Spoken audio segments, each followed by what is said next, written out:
Addiction is a nasty thing. It's just not simple. And that's really the worst part about it. I went and I hit this jump full speed, overshot the landing, and I woke up about 5 minutes later with my foot right next to my head. I remember the nurse bringing me this small yellow pill. Within a couple months of that, I was a full-blown opiate addict at the age of 16. And I've lived a lot of life. I've seen the absolute lowest of the world and the absolute highest. In this setting of this, $6 million house being led by this rocket ship, which was Logan Paul. It was a roller coaster. Not only does money and success not solve your problems, in fact, it generally leads you further away from those solutions. The story I've more so wanted to tell people since I've gotten clean has been, that is not your only opportunity. I want to show people that you can flourish. If you have the chance to take risks in your life, you better take them, because the upside is massive.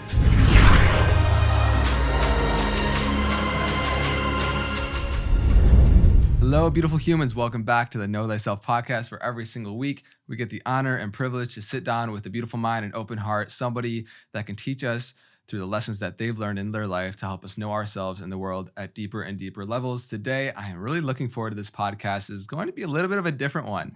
We have a bit of an interesting guest today. He is co-host of the Impaulsive podcast, runs his own vlog channel called The Night Shift. He's got a best-selling book called The Fifth Vital.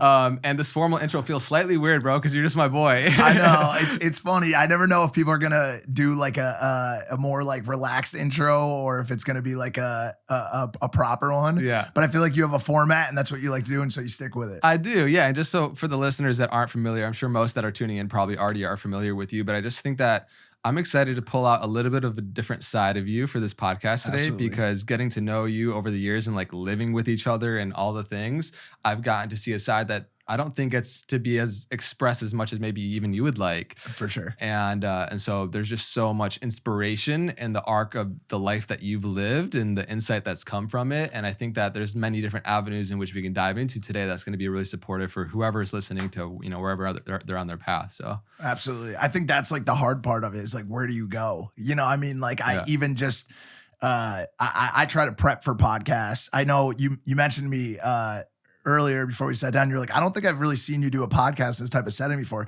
Truthfully, I don't do external podcasts very often. Mm-hmm. I mean, we're so busy with Impaulsive and I'm busy with my channel and books and new ventures and businesses that, generally speaking, when I get asked to do shows, I sadly have to decline a lot of them. You're an old friend and someone that I look up to and value our friendship deeply and more so what you give to the world. And I see so much good in what you do and so much potential and impact. And so, and I love being a part of things that are, just taking off, because I like being there in the beginning and being part of it. So I'm happy to be here. Thank you for having me, and early apologies maybe to the audience for if this feels a little different than it normally would. No, man, I no apologies are needed. I think that first off, just thanks for being here. I'm really stoked that you're able to come and make this happen. And like I said, there's just so much insight from the arc of your life. And like I said, there's many avenues in which we can dive into from, like I said, we lived together for about 2 years in the Maverick House. I've gotten to also more recently actually read or listen to your whole book, which is just mind-blowing to hear more of the stories that I didn't know about where you come from, man, because I think that you are the living embodiment and representation that no matter how hard life gets, if you don't give up, you can make whatever you want from your life. And it's been really beautiful to see the arc of from where you've been in the deep, dark pits of hell and many of your experiences of life to now getting to live the life that you want, live life by design. So I'm just proud of you and excited to dive in. Yeah. And even more so to hopefully continue to show people that it's always a work in progress. You know what I'm saying? And I think it's very easy to look at a lot of people that are on social media and creating content and like you said, this embodiment of the comeback story and think that all of a sudden things just get very sweet, and they do in a lot of ways, and things do get better. And that's one of the main, stories that I try to tell and impacts that I try to have on this world as much as possible is to tell people that keep going because things do get better and they really do. But it's, life is a puzzle. And even on the best of days, you're puzzled by it. And on the worst of days, you're puzzled by it. And so it's just, to say that I have anything figured out would be a stretch. Yeah. Do you still wake up and like feel that the life that you're living now is like surreal compared to where you come from? Yeah, one of the unfortunate things about being successful in this like hyper active society that we live in nowadays with social media and content creation and now and more is you generally don't get a chance to reflect very much on the progress that you've made over an acute window or even like a strategic window of time. And so when I actually, some of the times that I am able to really understand the surrealness of it is when I do take a second to step back and just look at that stock chart, if you will, of what has happened. And that's another thing that I encourage people to do a lot is, I think in life, maybe it's too early for a lesson, but I think about this stuff all the time, and I'm about to turn 38 on Friday, and I have a lot of stuff to offer through, what I've learned. A lot of times, you get very tied up to a very temporary problem in your life, and something pops up today. You have a pain or a struggle or something that you're dealing with, and it starts to represent everything to you, and it overtakes your mind, and it's all you can think about. And one of the things I always try to encourage people to do is step back and really look at the progress that you've made over a window of time. I mean, when I really take a giant leap back and look at my life over a 10-year span or even a 20-year span, it's hard for me to not be grateful and to feel extremely blessed for where I am in life. Whether or not I botched a brand deal over the past week, whether or not I, messed up with a girl over the past week, or had something that I thought could be of fruition in the future fall apart.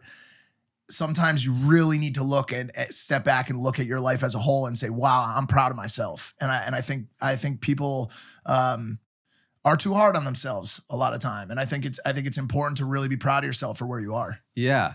I think so much of our suffering comes from our identification with thinking that the part is the whole. Like, you have this myopic lens of an issue in your life and think that it's all reality, but you could zoom out on a macro scale and like you're just like this tiny little ant on this planet hurling through space, thinking that your reality is like the ultimate reality that needs to be solved. And life is not a problem to be solved, but a reality to be experienced. And when we don't have that understanding, of course, our life is just going to be much more painful than it needs to be. So that's awesome, man. Like, I feel like your story of so much resiliency now getting to this point where, you're getting to see a lot of the fruits of the hard work, and I've seen you over the years just go from this nose to the grindstone, just like every day in and out for years and years, making videos, grinding out the podcast. I'm excited to dive into all of that, but I do want to dive into your story a little bit because I know you've shared on Impaulsive, and obviously you've written your book, which some people have read and listened to, but most people don't understand to the magnitude of the place in which you come.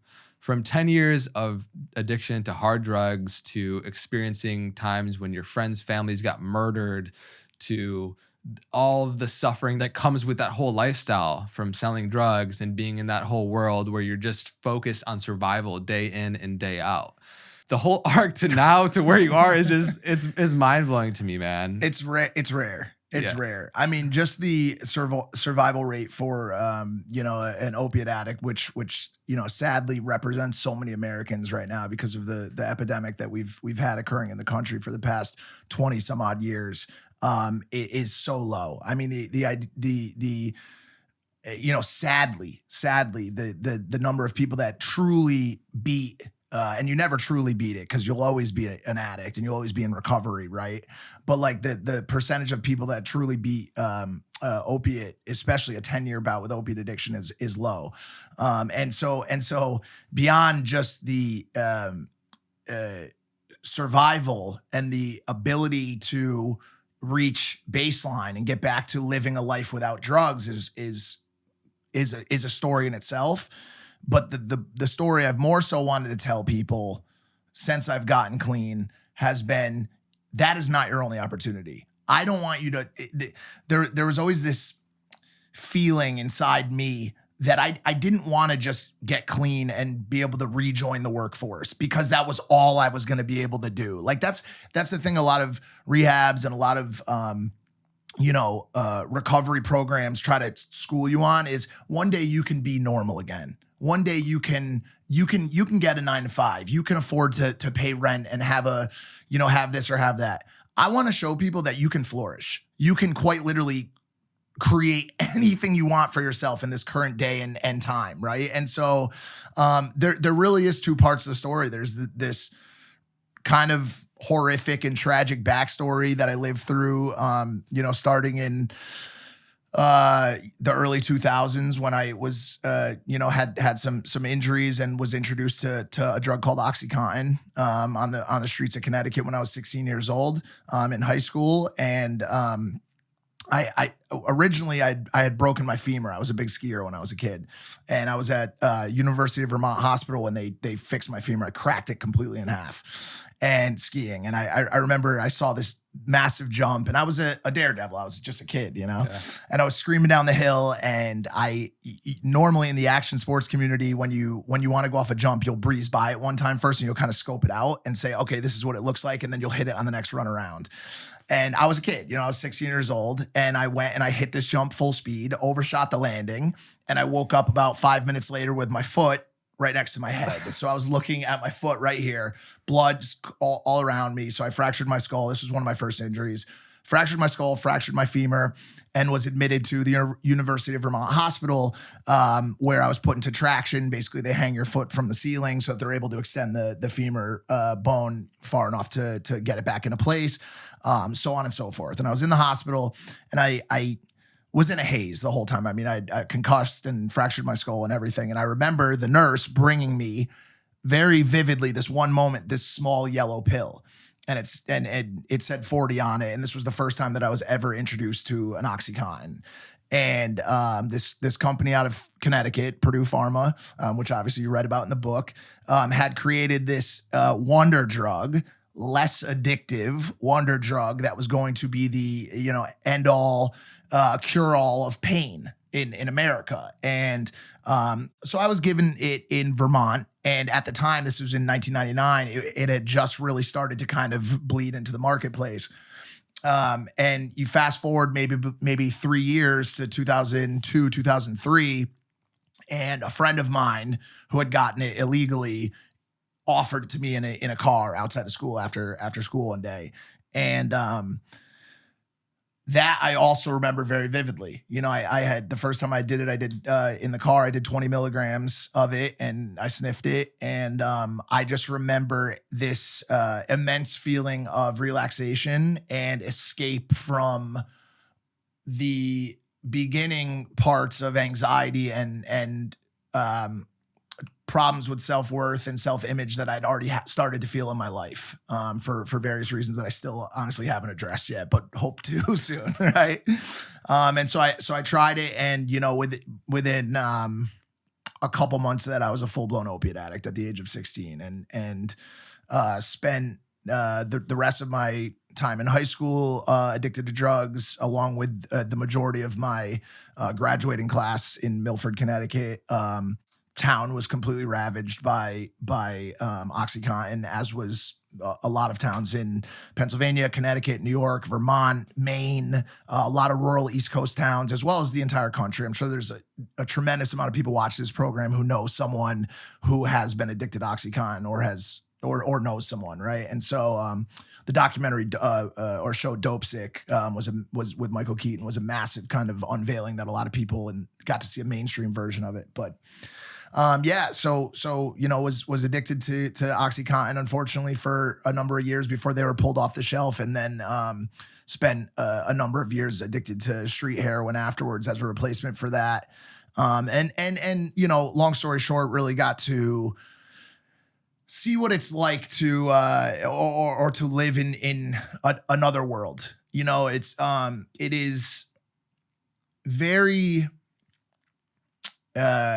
hard to describe the underbelly of this planet that a lot of people, fortunately, blessedly, will never have to see. There is a whole other world of sadness, despair, addiction, mental illness, that is kind of swept under the rug in America and in a lot of countries. And I have a very deep and intimate connection to that world, and it will never leave me. And it is always just under the surface. And I got to experience it for a very long time, and it is inside of me. It is in my DNA, in a good way and a bad way. And so, yeah, there's so much to unpack there. Yeah. You know, I mean, that's kind of just like a quick version of it, but it basically is the DNA of who I am as a person. Yeah, I mean, you're giving the spark notes of a 10-year journey of addiction, which the battles you're just fighting with yourself and this need to cope with this addictive urge that you have physiologically, but then also what you're suffering through consciously and subconsciously, psychologically, and what that's like. And so that whole period of life, do you have a moment that sticks out as like the darkest kind of rock bottom moment? Yeah, I the one that I usually have gone back to, and I mean there's so many.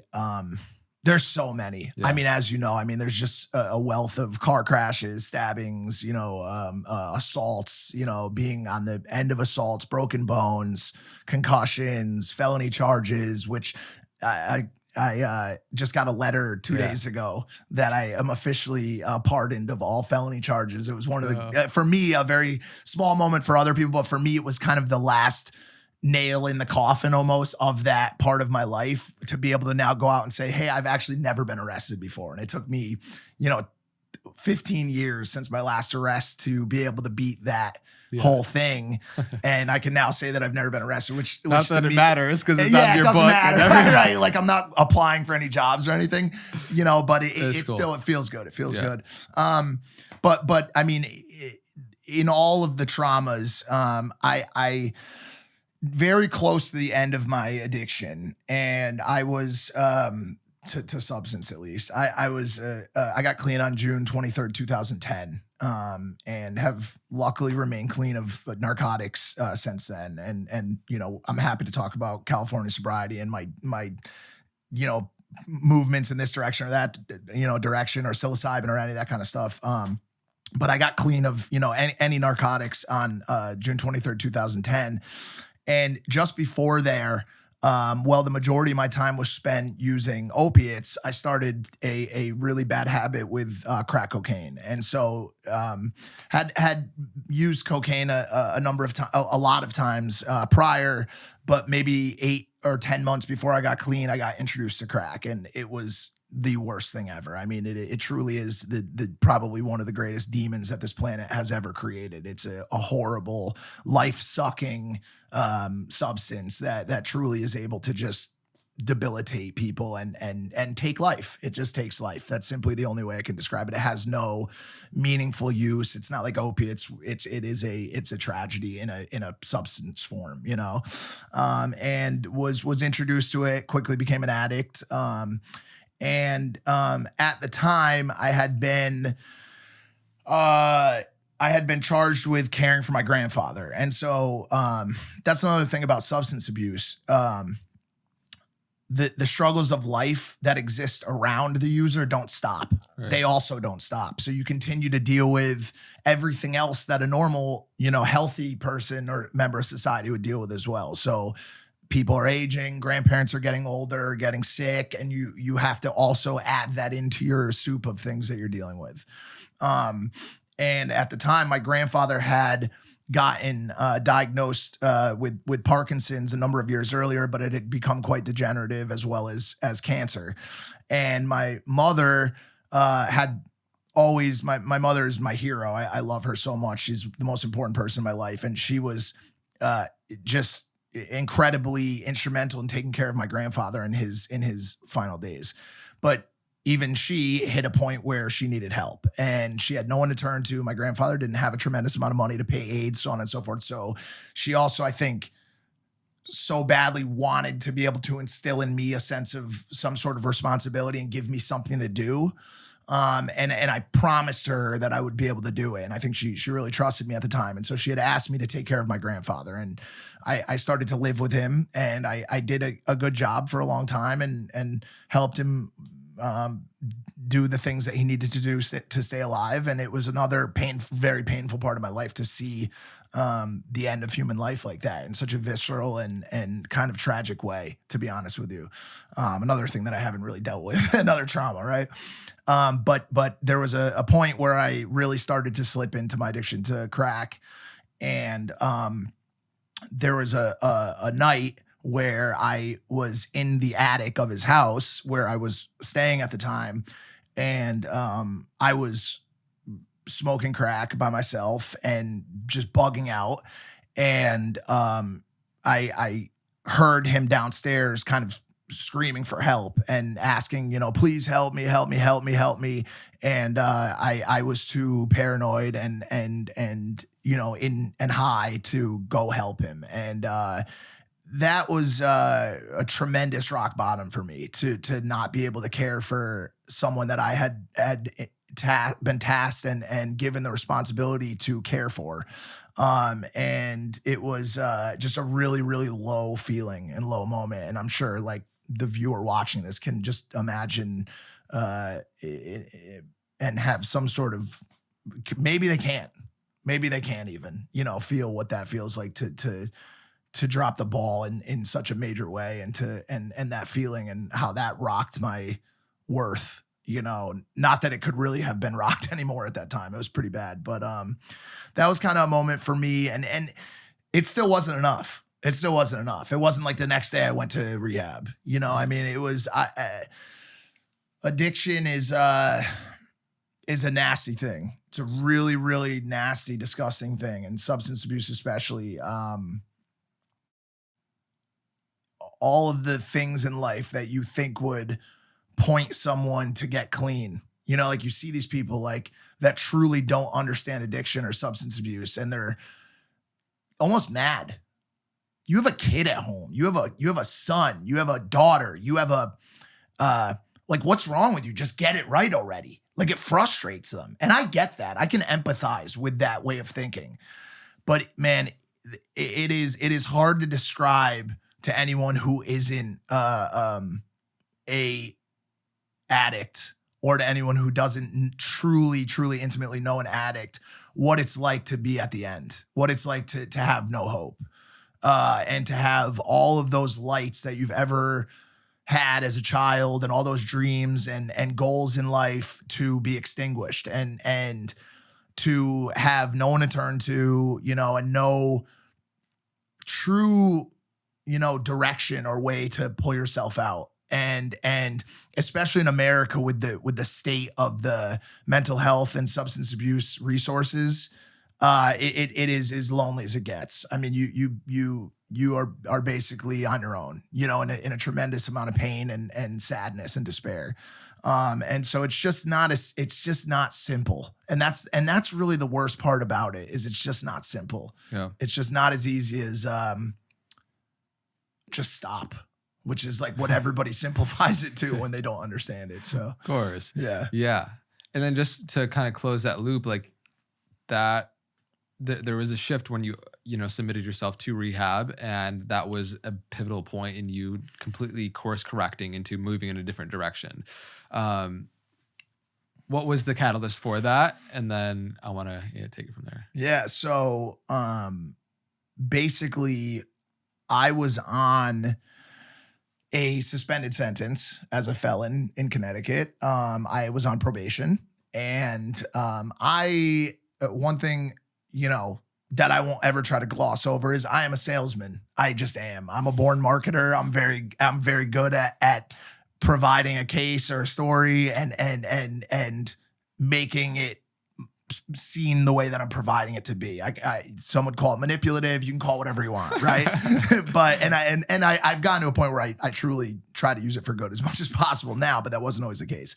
And so when I was on probation, I was given multiple different probation officers, and I was always able to bullshit my way through it. And I've talked about this before, where I think it was a really good reflection of the race problem in America, to be honest with you. I mean, I was given thousands of chances. I mean, for what I saw, you know, people of differing, you know, socioeconomic background. And of course I wasn't raised in any rich way, probably lower middle class, but better off than a lot of people in my shoes. The amount of chances I was given was mind blowing. And, you know, whenever I would give a dirty urine, which could be enough to violate your probation and send you to jail or to rehab, there was always a story. Oh, listen, Bill, you know, my grandmother, she's real sick this week. And listen, next week I'm gonna do, and of course the next week there would be a new story. And so the thing about probation is a lot of times their hands are kind of tied in terms of what they could do when you are admitted to a program. Now, the entire time I was an opiate addict, or a lot of the time I was on methadone. And so I was at this methadone clinic and I was going down there every day, and they were my caretaker. They were the people that were saying, okay, I mean, he's technically getting his methadone. He's giving urines to us. He's going to group sessions. He's satisfying the requirements that he needs to be a part of this program. And they would return that info to probation. Probation would say, okay, like, what do you want us to do? Like, he's in a program. So eventually, you know, right around the same time that this happened with my grandfather, not too long after that, I got admitted to a new probation officer by the name of Ellen Ferrari. I'd say her name because I'm so blessed to have been ever given to her. And the first time I saw her, she said, "Good to meet you. My name's Ellen Ferrari. I'm a little bit different than the probation officers you're used to here." And I said, yeah, sure thing, whatever. Right? She said, "Go down the hall, pee in the cup." So down the hall, pee in the cup. I go back, I give it to her. She calls me a few days later and she goes, "Hey, Mike." And I said, "Hey, Ellen, what's up?" And she said, "So your urine results came back and they're positive for opiates, cocaine, benzodiazepines, and whatever else, right? Marijuana, whatever else, right?" That is not, no, they're not. That's not possible. You're going to retest me. I'm going to come in there. And by the way, Ellen, I've been under a tremendous amount of stress lately. You know, my grandmother, she cuts me off. Mike, Ellen, Mike, tomorrow you are going to turn yourself in to either a 5-day detox program, or you're going to come turn yourself into me and you will do 5 years in jail. Your choice. The choice was made, obviously. So I went to a place called SCRC in Connecticut, did my 5 days, violent withdrawals, throwing up, got off methadone, got off everything. I went home, and technically I had satisfied what I had to do.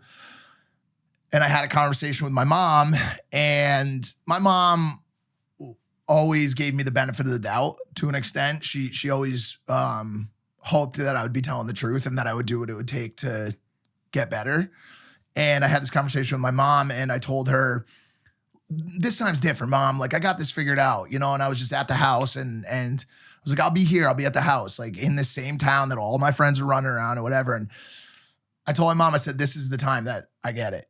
And she had this like shudder where she like kind of looked away and looked back at me, and I could tell that she was holding back tears. Like, they were starting to fill her eyes. She was like, "I believe you," like that. And I knew she didn't. I knew deep down that she thought and really did think that I was never gonna get out of this. And that she's told me multiple times since. I mean, she had just been waiting for the call. Like, your son's overdosed or he's been killed. And she spent the majority of, 9 years just awake all night, just waiting for a phone call, like, your son's dead, because I lost a lot of friends. And so I said, you know what?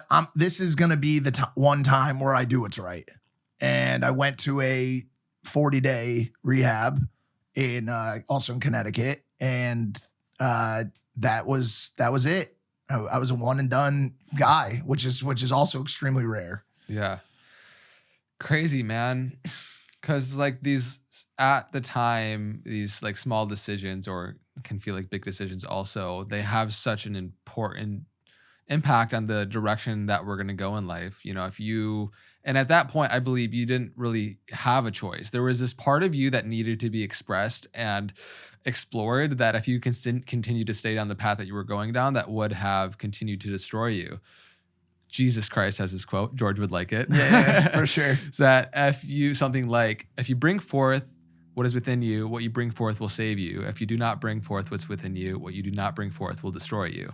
And you were at this point where if you did not bring forth the things that were within you, is going to continue to destroy you and all those that loved you. Like seeing your mom and the painful disappointment of continually showing up in the way that you were doing, that's very harsh reality to deal with. What does the word redemption mean to you?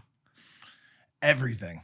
I mean, I've oftentimes thought of getting my only tattoo, and it would be that word. I mean, that's potentially the most important word in the world to me. I mean, I for so many reasons. I mean, both personally, I hardly look at things personally and how they make me feel anymore, because I am so programmed into creating for other people, and whether it be, you know, bullshit creation, which I'm going to be completely honest, some of the stuff that I create is just fun, entertaining content, or if it's impactful stuff. And so I like to imagine that my redemption story is simply a redemption story for other people, you know, and you know, of course I'm proud of myself. Of course I'm continuing to work to be the best person that I can be. But like, The Fifth Vital has sold almost 300,000 copies between Amazon and Audible. It's one of the highest ranked books on Audible and Amazon. I mean, it's almost a 5-star rating. It's got thousands and thousands of ratings. It has quite literally made a massive dent and impact. And that is my redemption. I mean, all this other stuff is, I love doing the podcast. I love creating the night shift. I love everything that I'm blessed and given the opportunity to do. But that book, which took me, you know, 7 years to write on and off of just, you know, tear-drenched keyboards and just revisiting a lot of really difficult topics that I didn't really want to fucking revisit, because I had gotten away from them and finally started to breathe again, and have to sit and wait in that so that I could provide a story that changed other people's lives. That's my redemption. Like that's everything. And honestly, like it's in a weird way has like had me in this strange place since then, because the majority of my like complimentaries and competitors in the content space are all climbing this like second mountain now. They're like, oh my God, I've made $20 million over the past 5 years. How am I going to make an impact? And by the way, that's the best ones, because I know a lot of them who also don't give a shit about that at all, which is crazy. Some of them are very young, so I understand it. But having already checked both boxes is a strange feeling. And I'll continue to build on both. But it's almost like, dude, I've saved thousands of lives. Like, I've met these people. I still continue to meet these people all the time. Like, I see them everywhere I go. And there's this moment where they see me and they try to keep it cool. Mike, I'm a huge fan. And it is 5 seconds before they are full breakdown, tearing up. You gave me a reason to continue living. You gave me a reason to stop using.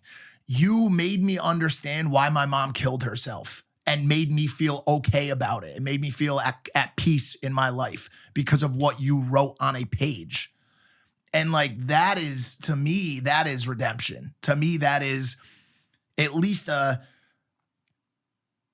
semblance of washing away the stain that was what I had once done.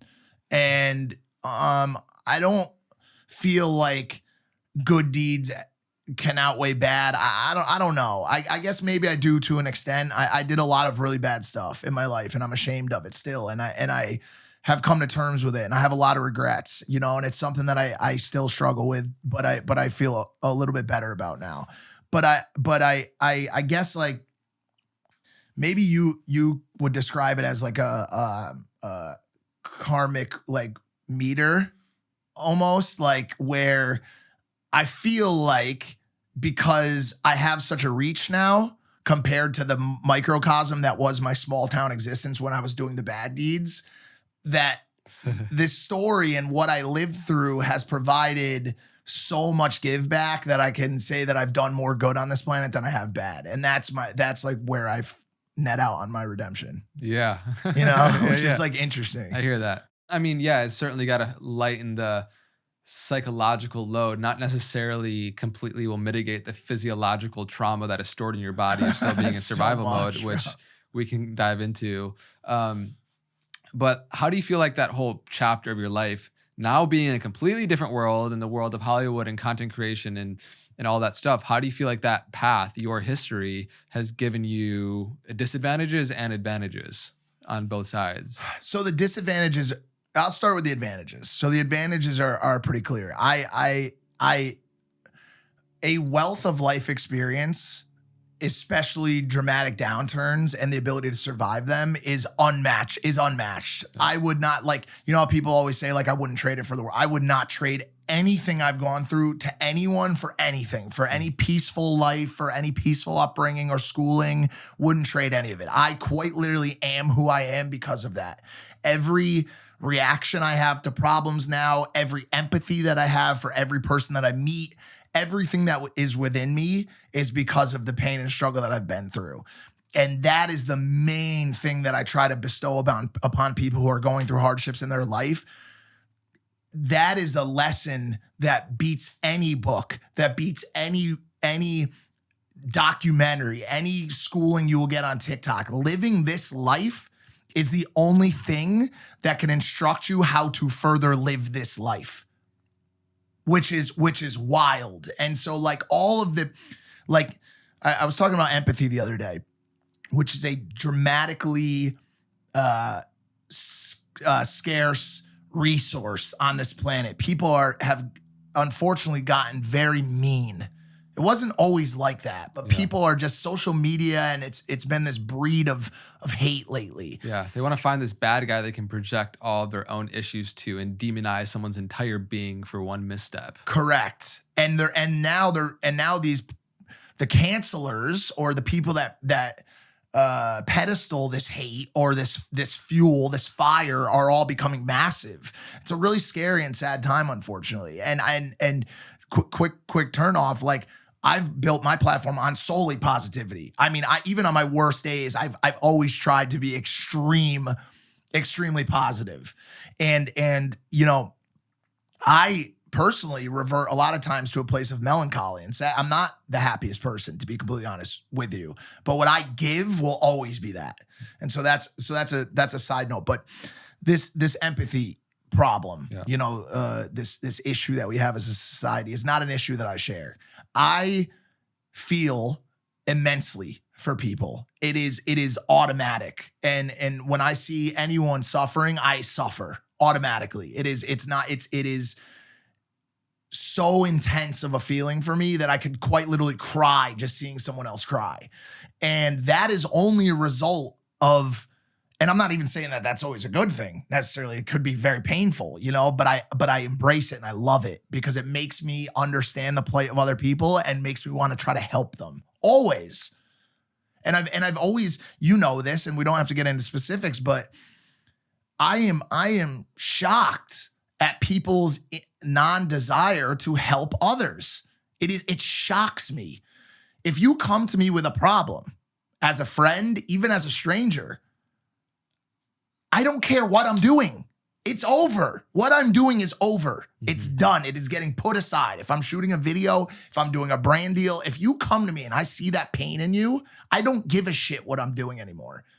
And unfortunately, there's not enough people that act like that. Yeah. They often just haven't gone through the experience which you're speaking to of realizing and truly valuing what they should value most, which is human connection, the people that are in our lives. Those are the things that are most important to us. And for people that are earlier on their journey, a lot of times they just value their own survival, their own success, their own thriving. And maybe they have to. And they're often under times the illusion thinking that part of our thriving isn't helping other people thrive. Like in my experience, they go hand in hand. Yeah. You know, so continue. Yeah, for sure. I mean, you're 100% right. And so I think the empathy that I was able to garner, the life experience, the culturing, by the way, like that's, you know, that's my biggest thing. Like I've always tried to bring, you know, this wealth of, whether it's music, movie, I don't know. I guess technically you could get there without those life experiences, but there was just something about that time where I sponged in and absorbed a lot of culture and am able to kind of share that. Yeah. It feels like the branches will go high to the degree in which the roots go deep. And because you have so much depth and experience, now when you go into Impaulsive, you have all this experience that you can bring to the show. When you step into content creation or human relationships, there's this level of relatability that is possible on the other side of 10 years of dark shit stuff. Dark and sure. light. Yeah, for sure. Well, mostly dark. Yeah. But yeah, also, and I guess too, at the end of the day, it also comes down to age. Yeah. I mean, sure. I think there's a lot of people out there who, see I'm, like I said, about to be 38 in 2 days, and I've lived a lot of life. I really have. I've seen both the absolute lowest of the world and the absolute highest. And I mean, G5 jets to Switzerland to hang out in Stad on New Year's. Like, I'm talking billionaire stuff. And honestly, like, not that cool, to be honest with you. It's really not. Like, I'd probably rather sit outside the McDonald's and have a conversation with the lady at the bus stop. It's just more interesting, dude. I'm going to be honest. Who you are when you're doing what you're doing is way more important than what you're actually doing. For sure. And you meet a lot of uncool people in those places, like, sure. to say the least. Yeah. And so there's a lot that have become advantages that I took from it. And the story is a big one. Disadvantages, the main one is I'm late. I'm late, dude. You know what I'm saying? And since you read the book or listened to it, that the one regret that is unchangeable, the one thing that will haunt you is in life, whether it's having been an addict or anything else, is the idea of wasting time. It is the most valuable resource on the planet. Everybody, diamonds, fuel, all these, like, whatever, right? Platinum. The most valuable resource and most fleeting resource on the planet is time. We all have just so much time. And by the way, we don't know how much time we have. And so the idea of wasting 10 years, although it wasn't a waste, and maybe it was what gave me what I needed to tell a story that saved time for a lot of other people. Yeah. So it's all in how you look at it, right? Totally. It is troubling for my personal life. Time spent in addiction is time not developed. And so there's a lot of scientific study about the brain, what happens when you are an addict that has a daily need to have drugs, and your brain does not develop. It does not develop emotionally, behaviorally, in any kind of ability to have relationships. And so what you end up with is a very weathered, very empathetic, 27-year-old, even though I'm 37 years old, because of the time that I spent as an addict. And that's reflected in a lot of stuff that I do. And, I have to check myself a lot of times and remind myself that I'm not in my 20s anymore, because I want to be, because I missed a lot of cool stuff and a lot of time that a lot of people spend building friendships or romantic relationships or spending time with their family as they get older, as they are, and as everyone who's watching this family is getting older. And that would be my biggest disadvantage, is being a little bit, having missed that window of time and missed what it presented, my little sister's graduation and from college, and, my older sister and her, and spending time with her, and my mom, and, my grandmother, who is, now 93 and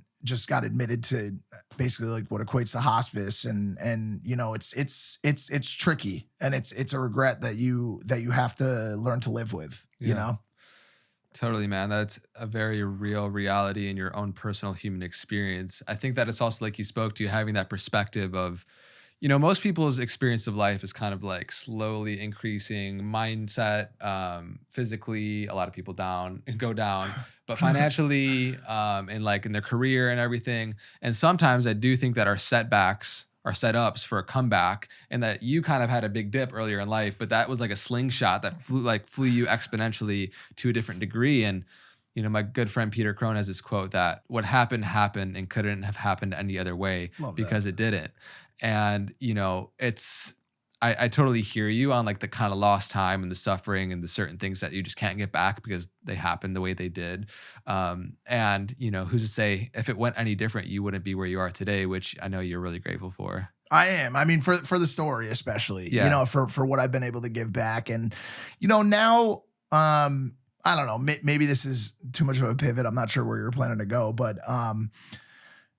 now it's just a daily battle in how I continue to give back, you know, and I'm in just such a weird place, Andre. I mean, I can't imagine, like, you look at you know, some of the stories and how weird those were from when I was a drug addict and was, you know, getting thrown out of cars at high speed and all of those things. And you're like, dude, these stories are mind blowing. Wait till the second book. Wait till the stories of what I'm seeing now, right? You know, which is this just mind fuck of debauchery, you know, outside of narcotics with, you know, the world's biggest porn stars and my time spent with them. And, these strange trips and this content world and this whole social media, experience, and Logan Paul. And first time we've mentioned him on the podcast, it's like, it's been a wild ride where now,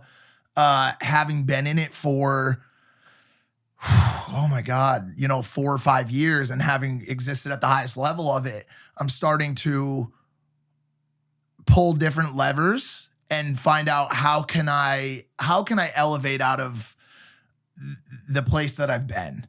Yeah. And I've gotten quite comfortable. And I wrote down the kind of different thoughts that exist within a creator's mind at the highest level, right? And I'm talking about someone who makes content for a living and makes millions of dollars making content, right? So maybe this is just me, but some of the struggles I have is this system of levers and pulleys that are all moving in different directions and how to merge them. What will get me views? I am a content creator. I need to get views. I have to. That is how I live. Mm-hmm. More so, I am addicted to getting views. And I think that my worth is based on how many views I get. It is a condition. It is an addiction and a condition that every big content creator you talk to will tell you all about. It's sick. It's a sickness. Yeah. What will make me money? I have a mortgage. I just bought a $4 million house. I have a lot of bills outside of that. I'm a human. I have to survive. And by the way, I've also gotten accustomed to surviving in a pretty cool way. I've done a good job of it. I'm still relatively humble. I don't have a supercar. I don't take helicopters everywhere, but I have gotten accustomed to living a certain way. What will make an impact? I've already made an impact, but I have a story, a voice, a platform that I can continue to make an impact with that truly makes a difference on the planet. So how do I do that? How do I continue to do that? Here's a crazy one. What will make me happy? I'm a human, bro. I'm a human. I want to be happy. What content makes me happy? I love food. But if I only made food content or I only made impact content, would I get views? Would I make money? Maybe I'd be happy, right? What will convey my most real self? What will allow me to be me so that the audience that is this massive internet society doesn't miscalculate who I am, which they have done a lot. And so that's 5 out of maybe 50 factors that a content creator has to take into consideration. This is by no means complaining. This is by no means discounting the blessed nature of my life and what I get to do every single day and the opportunity that I've had. But these are the things I have to think about. Yeah. And struggle with. I know it gets views. Porn stars. Sex gets views. Does that make me happy? Maybe not. Does it make a bad impact? Maybe it does. It's on the simple side, right? Let's break this down for a second. And then if you have questions about that, let's talk about it. I can go for hours on any topic, as you know. Porn. Let's dive in for a second, okay? You know my relationship. Yes. Had a dated, even prior to dating, the biggest porn star in the world, number 1, right? Yes. Lana Rhoades, for the audience. Maybe some of the people know. I don't assume a lot of your audience doesn't. Mm-hmm. Even before that, was already hanging out, playing in the space, doing the damn thing, right? I love those girls. I truly love those girls. I just spent a weekend with them in Vegas recently. They are some of the coolest girls on the planet. They're cultured. They have great musical taste. They love to do cool things. It's like hanging out with my homies. And I love them. And by the way, it's not as cut and dry as they took the easy way out in life. They like to do this or they like to do that. Yeah. A lot of them struggle the same struggles that I do with worth, with anxiety, with depression, with fear or self-image issues. And I love them even more because of that. Now, do I think that the world should be consuming as much porn as it does? Absolutely not. I am not a massive porn consumer. Do I have slip-ups? Absolutely, I do. But I don't consume a ton of adult content. So as a content creator, I ask myself, why platform them?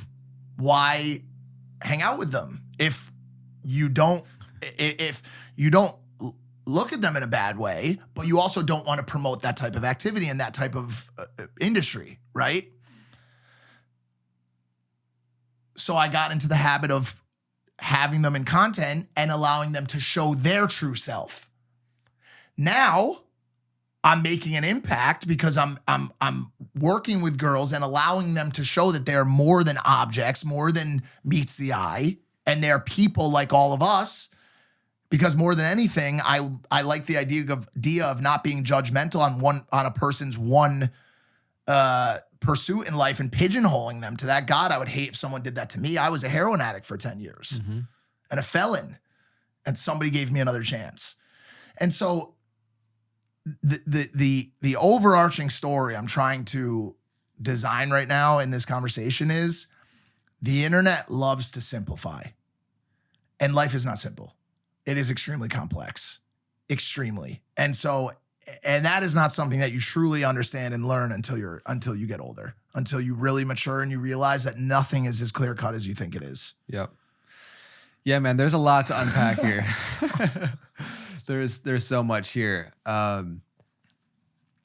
Ultimately, where do you go, André? Where do you go? I gave you a lot. So listen, this is where I want to go because earlier you briefly mentioned that, you overcame your addiction to quote unquote substances at least. Yep. As you become successful and a lot of these external trappings become available to you, money, women, all the things, if you have not reconciled the trauma that's within, if you haven't healed, becoming successful externally can also become very dangerous because of what becomes available to you. And your addictions can transfer over to a plethora of different things that you didn't have access to previously. And they can become more subtle, which is in some way more dangerous because it's harder to have awareness of the inner workings of it. When you're doing heroin, the problem. It's heroin. Well, and other people know the problem. Yes. So it's very visible to public. Yo, this person has a drug problem. Yeah. But when you have a sex addiction or a eating addiction or a addiction to negative thought, which is probably my deepest addiction, it's not as simple to scope out. Yeah. I'm somebody that is a stickler for language and pay really attention to the way in which people describe their reality, right? And so in some of the things that you were describing, right, it's like this kind of identity that you've created for yourself in many ways, right? Like these problems that you kind of face are also within the construct that you've created for yourself, meaning the struggle of whether or not to have adult film stars in your content because of the different dynamics of it. You've created a cycle that then creates the feedback, and like you've seen the results and views and money that come in from certain, bringing certain individuals into your content. And so you think that's like what will continue to work because it has in the past, right? You've created a prison of your own making in that regard, right? That's 100%.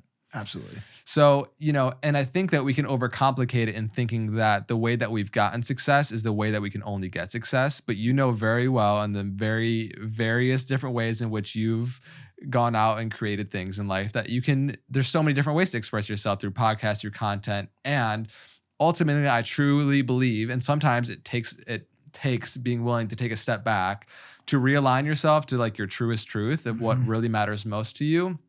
And in that space of discovering what you love most, you'll become available to a level of abundance you didn't previously have access to because you weren't in alignment with like your true North Star. And of course, it takes awareness.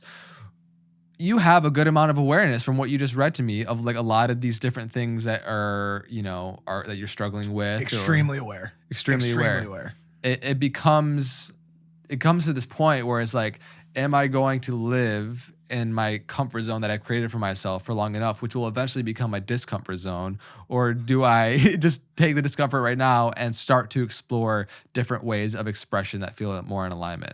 Because like we talked about, it's subtle. Like you could keep doing what you're doing for a while, keep making money, keep doing the things that you want. And firsthand how much more fulfilling expressing yourself like we are in this podcast or in your book has been for you. Like that has been so that's a format conversation, right? Yeah. And I mean, it's like, once again, not to complicate things, it's never just as simple as subject matter. It's where you're doing it. Like I've gotten so comfortable creating YouTube content, which has a very specific, algorithm and click rate and so on and so forth based on substance, that I haven't ventured out. We have Impaulsive, obviously. I am, I'll share it here, hoping that this is the year that I'm able to create my own podcast, which I love to talk, and that Impaulsive is my show. I love that show so much. Me and Logan started that show together. We've done 350 some odd episodes.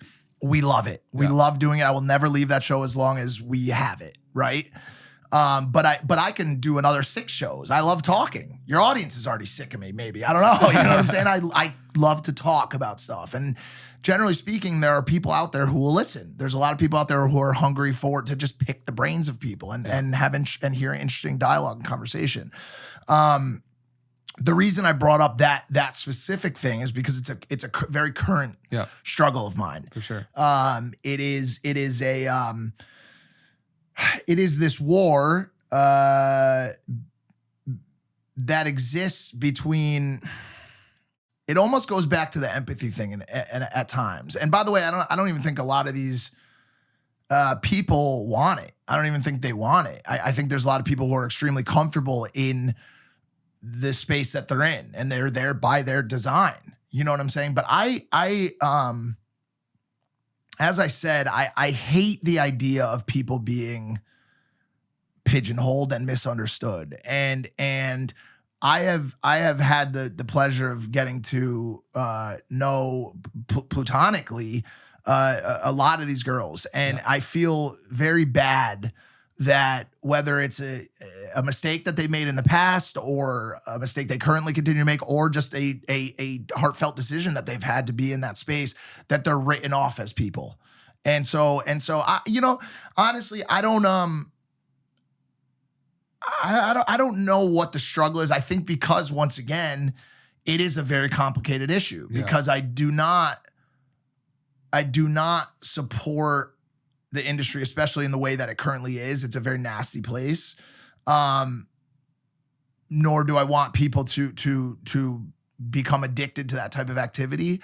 But I do love the idea of showing these men and women that there's other outlets for them. They're cool. They're very cool people. And generally speaking, when I have them on my show, the comments will end up being, I don't want to watch this girl do what she does anymore because I know her now.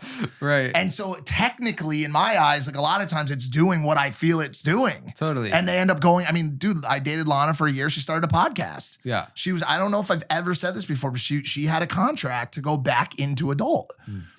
When we first started talking, she had a contract from Brazzers to start again on the table. And I said, I don't think you need to do this. I don't think you need to do this. You're a cool girl. Look at what the comments are saying about you on the videos. Yeah. They're not saying like, oh, wow, I've discovered this new girl. Let me go find her online. They're like, yo, this girl's really cool. Yeah. And it allowed her to get to a point from a self-esteem standpoint that she was able to start a podcast. And that became what she did. Now she's just a content creator. And so sorry if I'm drawing on this topic for too long. It was a current thinking that I had on the drive over here today. And I believe it's exemplary of the idea that nothing is clear cut. Everything is just so complicated. Yeah. And the one thing that's always really stressed me out about being part of this industry, and maybe it even happens as a result of this episode, I hate being misunderstood. And as someone that does talk a lot, I can create a lot of paradoxical situations for myself, unfortunately. It's part of the being in the game. Like, yeah. It's part of it. Yeah. yeah, man, again, like I think as we grow on our journey, what we view as success shifts. And like you spoke to, addictions just transfer over from a more visceral, gross reality of a drug addiction, right, to the more subtle ones. Dr. Gabor Mate, who we're having on the show soon, which I'm really excited about, he says, don't ask why the addiction, ask why the pain. And until we reconcile what that pain is, the addictions are going to manifest in some external source of whatever it is. And so I don't think it's to demonize whatever the behavior is. I think it's to just, it's not just what we do, it's who we are while we do it.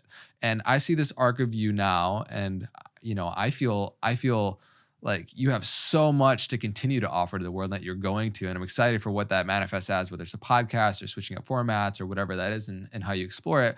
But you're coming to this place of awareness where your external reality is reflecting back to you that you don't need to be in the survival energy of just doing what works, but then you have this platform to do what truly matters to you most. And then you can change what you view as success from just more money, more views, to impact, to internal fulfillment, to being able to cultivate presence, and these things that, are they really matter the most to us in terms of our experience of life. Right. It is tricky too, because I, like I said earlier, I do exist in this strange crossover between entertainment and impact. Yeah. And I'm going to be honest, like there are a lot of times where I just like making zany, fun stuff too. And it's by no means as important as what I also do on the impact side, but there's a lot of times where the feedback to me is, yo, like I escaped my panic attacks for 15 minutes because of your entertaining content. I don't think it's even necessary to put a hierarchy of one's more important than the other. We're here to express the multidimensionality of who we are, and part of who you are is just making people laugh and having that charismatic expression of your true nature that allows people to laugh. I think it's not to say one's better than the other, just to find a holistic expression of them is like what we're all after here. But you're doing a great job and you're on a great path with it, man. Thank you. I appreciate that. I try to always like, even in like the most ridiculous content that I put out, the one thing I do try to do is have a through line of impact. So like if I travel to another country and do a burger review and jump out of a plane and have all these, wild girls or whatever in the content, I generally try to have a moment of, reflection in the episode where I say like, yo, like I'm very grateful to be where I am right now. I talk a lot about my time that I spend in the water, which, as you know, is like a major thing for me. And I talk about how it's important for people to find safe places of their own that make them feel their nerves relax and their anxiety relax. And so like I do try to always deliver a little bit of impact, but there is a lot of time where I just like to mess around. This is probably one of the only times you're not seeing that side from me, which is interesting. So more than happy to do some jokery. Yeah. We'll definitely lighten it up. It's a heavy one, but that's what you wanted, right? Yeah, I just think that there's a lot of the side that I like to pull out of people, and I think is really important. I guess kind of getting on a little bit of a lighter note, one part of like your journey that I've been able to see, sometimes when life gives you lemons, you can make lemonade, but I've seen you over and over again. When life gives you lemons, build a lemonade empire or factory. It's like, I think so much of your success has come from your ability to claim who you are before you even believe you are that person. Yeah. From even early days with Sean with Lovesack to dog walking to wedding photography to getting an opportunity to work with Logan. I just think that for people that want to create a life for success for themselves externally, that's a really big takeaway that I'd love for you to dive into a little bit, because it's not just fake it until you make it, but it is kind of seeing who do you want to become. And then there's a point where you have to actually claim that you are that person, even before you're quote unquote ready for it, because you're never gonna be ready for it. Never. But then the opportunity kind of life presents itself and you meet life halfway and becoming who you are, and life kind of gives you those opportunities. And I've seen you actively step into those moments before you were quote unquote ready for it, in content and podcasting and working with Logan and the whole team, to writing the book, to like all these different things. So how important for you has on the path of self-actualization been claiming who you are before you even think you're that person? It's so scary, dude. It's so scary, and it's never not scary.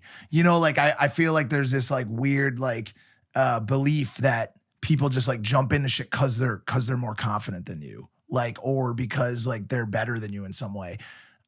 Anytime I do something new, as you can tell by my sweating, you know what I'm saying, or panic attacks or whatever, I'm frightened, bro. Like I was frightened the first time I got on a stage and gave a seminar. I was frightened the first time I got all those dogs at dog camp. Fear is not absent from people's lives because you see them doing stuff. Yeah. They're simply overcoming that fear. That's what that is. And, you know, luckily for me, as I talked about earlier about missing time, not luckily, but like because of my non-attachment to having to take care of a family, and I've been in my career blessed with my individual, my kind of my solo endeavors because I have been by myself so much, and that's a blessing and a curse right at the same time. There's something to be said about taking chances when you are still an unknown. It's just so much, I don't know, there was something so much easier for some reason about taking those risks when no one knew who I was, because you know, it's like the bigger they are, like the harder they fall type thing. It's like as you start to create a name for yourself and you start to create an aura and a personality and a brand, those deviations from it become harder to sell. You know what I'm saying? When you're just a malleable piece of clay and you've not yet created a name for yourself, which is what I was, it was much easier. Now when somebody says to me, yo, Mike, I really think that you are funny enough to do stand-up. Like, please do a routine and get on stage.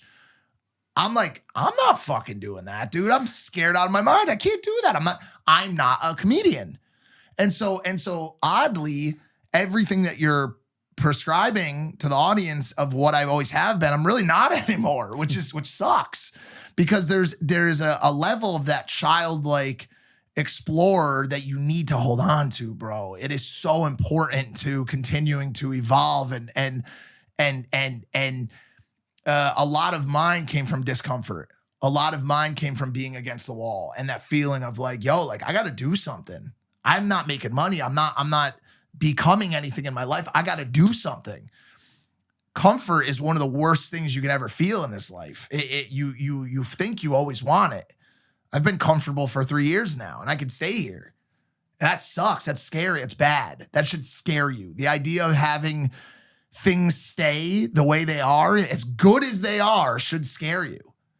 That's not something you should strive for. Unless you are the happiest you could ever be, the most fulfilled you could ever be, and the most purposeful and impactful you could ever be. That should not be your goal.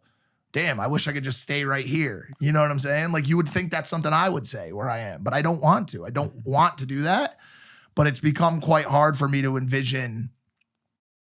It's been harder for me to make those pivots now. And so I guess my advice or how I talk about it is like, if you have the chance to take risks in your life, like you better take them, because the upside is massive. And the story I always tell is when I first got clean, and I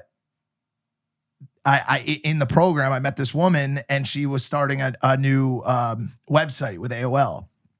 And I met her in AA, and we just were having conversations because I love talking to people. That's another thing I recommend to everyone. Just talk to everyone. Talk to everybody and smile a lot, like as much as possible, because that's how you break ice. That's how you break walls down, is by smiling at people and letting them know that you're happy and you're upbeat and your vibes are good and you're open to that conversation, right? So I love talking to people. And I started talking to this woman, and she told me about her new endeavor. And she was like, do you have any experience? And I was like, oh yeah, I do social media. And like you said, majorly faked it till I made it, right? And I love writing and all this stuff, and I had no experience. And she was like, well, why don't you come do this? And she gave me an opportunity, which is another thing I believe in dramatically is giving people opportunities. So I started working for AOL and building this like hyper-local news site and going business to business and taking pictures and writing stories. And one day I was sharpening my photography skills at like the duck pond or something like that, or the beach. And there was a, I was taking pictures of this and that, and somebody said, "Oh, you're a photographer. I have a wedding coming up. Like, can you would you be able to do a wedding photography? And like, what would your rate be?" And I was like, "Oh yeah, I am a wedding photographer. I love shooting weddings. That's one of my favorite things to do. And my rate, what's your budget? Like just made it up as I go." So I did this wedding. It was like $750. And with that money, I bought a DJI drone, one of the first Phantom drones, right? And I started flying this thing around. And someone came up to me while I was flying the thing around and said, "Yo, that thing's awesome. Like, would you ever fly it over a wedding?" And I said, "It's funny you say that. I'm one of the greatest wedding aerial cinematographers. And I became one of the first people to ever fly a drone around a wedding." And so, yeah, there is a certain semblance of faking it till you make it that you have to kind of exhibit, and that led to everything that I have. And we're back, guys. Room got a little warm there for a second. I also went to the bathroom. Been drinking a lot of water lately, and I would advise you to do the same. Also, that was a good time for an ad break. Today's video is sponsored by... Do we have sponsors yet? Not yet. All right. Well, we're going to have sponsors soon, guys. But until then, do you have any products right now? No, just subscribe. Don't forget, this is important. Do not forget to like this video. Drop a comment. Maybe something lighthearted, maybe what you took away from this episode in the comments. The comments help with the engagement and the algorithm. And make sure that you subscribe to the Know Thyself podcast channel, because there's about to be some great guests on here, much better than me. And thank you. Back to the program. Love that. So good, man. I mean, what you're just sharing about that journey of claiming who you are before you are that person, I think is so valuable for the listeners. For anybody who wants to self-actualize, which we all do in a specific area, part of it is just moving in that direction and saying yes and saying yes and saying yes. That's a big one for sure. Yeah, for sure, man.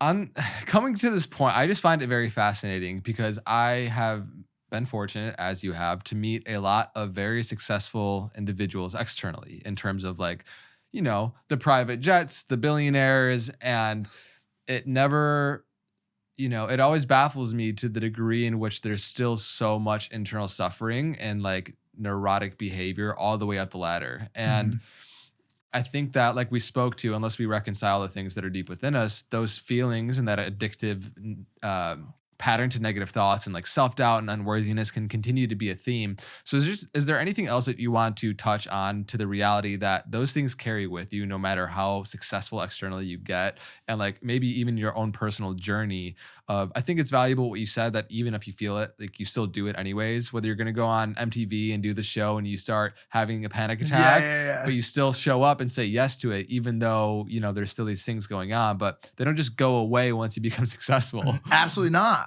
They become revealed even to a bigger degree. 100%. I mean, so for certain people, they're amplified or made exponentially worse. I mean, we haven't really talked about it at all today.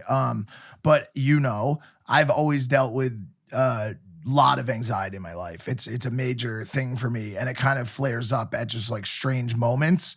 And I've had anxiety attacks, panic attacks, and a lot of it is from subconscious issues and things that I haven't sorted out. Some of it is by way of what I've done to my brain as a result of drug use, I'm sure. But it's something that I continue to deal with. And honestly, if anything, success and, fame, if you want to call it that, or pseudo fame, makes it harder, because I've found even less time now to work on those things. And I remember reading this article a while back about the happiness quotient for revenue for a person, right? And there's like actually like a scientifically studied like sweet spot for revenue, for income. And it differs by state. But in Connecticut, I think at the time when the article was written, it was like $97,000 or something like that. As you creep below that sweet spot, you don't have enough money to take care of yourself and a family, nor do you have enough money to get the resources that you need for happiness, whether it be insurance or a car or whatever the things are that you need. And as you as you move drastically below that, it gets worse and worse. Right. And as you move above it, that you sacrifice time to facilitate earning this additional income. And as you move further and further away from it, that you continue to move further away from happiness in that direction. And so, of course, there's outliers. Of course, there's people on the polls that break the system. But for the most part, the billionaires of this world spend their entire lives building brands and working for those brands. They become slaves to money, to business. And you see, as a result of that, their marriages fail. Their kids do not get the time that they need with their parents. They do not take care of their mental health. They do not take care of their spiritual self. And I would say that that's kind of how it's been for me. I think, like when I was earning, $60,000 a year or whatever it was, I had much more time to say, okay, 5 o'clock, see ya. Going home now. Or, like, sorry guys, can't come into work today. Got to go to my therapist. And now, especially in social media and creator and always on content, there's none of that time.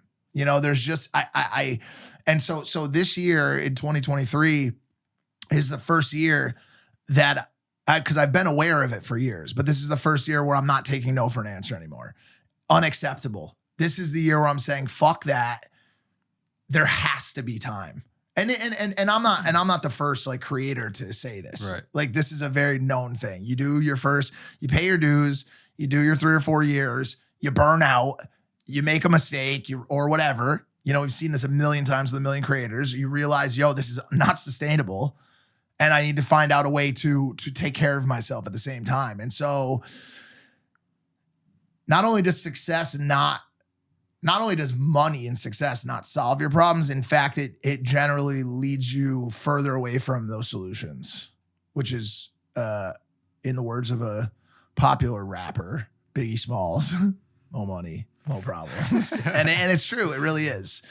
And I say that in a very currently privileged spot to be able to say it, because I remember what it's like I can say just about anything because I've lived both sides. So I remember what it's like to be poor, and it sucks, but it does have its simplicities as well, if that makes sense. Totally. Yeah. I mean, I think ultimately true change doesn't come until your shoulds become musts. I should get sober. I should get sober. No, I must get sober. Mm-hmm. Otherwise, I'm going to prison for 5 years. That's the moment you change. Yep. I should do therapy. I should work on myself. I should heal inside out. Doesn't matter until I must do it. Then it kicks into gear and you can actually change. The body remembers. Like if your body remembers being in survival mode, it will carry that through till the end of your life if you let it. So I'm happy to see that now this year you're taking life by the reins. You're doing the 75-day thing where you're working out every day. You're drinking a gallon of water. Or you're doing therapy, or maybe starting to meditation. Started meditating. Yeah, on apps, Headspace. Great, which has been cool. I've tried it in the past. We've always had this like really joking like back and forth on anything like mindful or spiritual, because you always represented like the farthest in the other direction. And I came from like the East Coast and like just rolled in here like a psychopath, like just not understanding like any of it, or really like truly like at the beginning really wanting to. And I remember I came here to the house like maybe a couple weeks ago, and I told you, I was like, dude, you're right about everything, bro. Like meditation works, and cold plunges, and like all the stuff that you were talking about, like eat your grains, like all this like stuff that you were telling me about when I first got here. And I was just like, no, fuck that. I want a cheeseburger, and like I want this and I want that. And now I'm doing a lot of those things. And I've realized that like cold plunging is great for like returning to homeostasis and like getting your brain to like, relax itself, and your body temperature to drop, and your body to be able to recover after workouts or whatever. Meditation is great for a lot of similar reasons, like, and helps with anxiety and stressors and nerves. And so, yeah, I'm starting to take some of the right steps in the right direction, but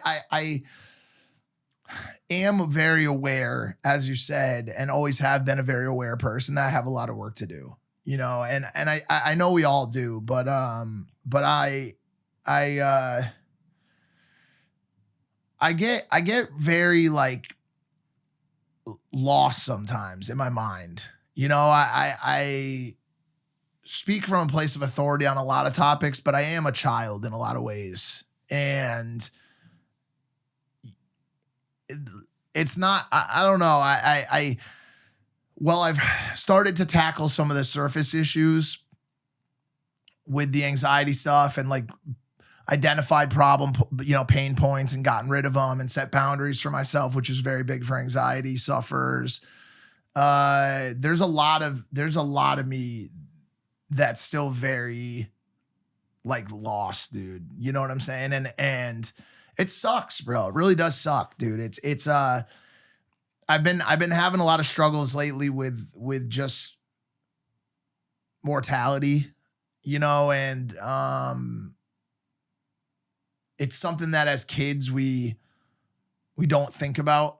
And, you know, you spend your teens and your 20s with the assumption that you're going to live forever and nothing's ever going to happen to you. And your parents are still young and, you know, everybody's going to be here forever. And as you get older, you know, it starts to creep into your mind that like, that's not the case.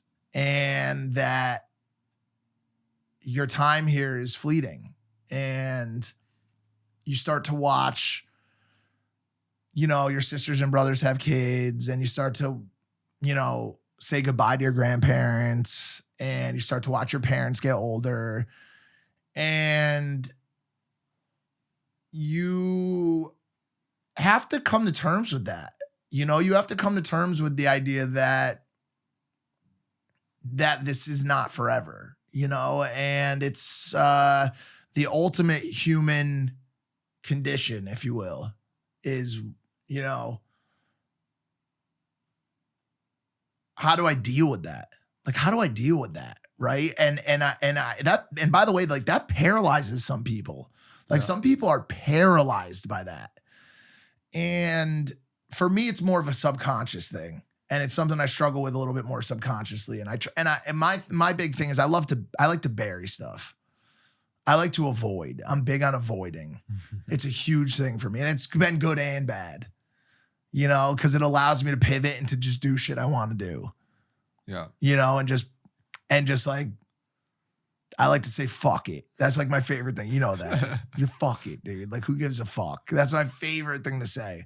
And I take a lot of power from that. Uh-huh. And I think it is an important thing to be able to say about a lot of stuff, but not everything. Yeah. Yeah, man. I think I have no doubt that you're on just like a beautiful path of, yes, you're about to be 38 and like, bro, honestly, if you zoom out, if you have perspective, like you have time, bro. Like, oh yeah, for sure. I think especially in the content creator space and a lot of the shit that the guys give you, be like being the old guy, like always. Man, you are set up so beautifully to now take the space that you need to like do the things that matter the most to you and to like heal and to find your center. And you made it this far from where you were, which was a very, very dark space where you were, to the degree that you were lost then, is not even comparable to where you are No, of now. course not. So what I'm saying is that For you sure. still have that on the flip side to look forward to.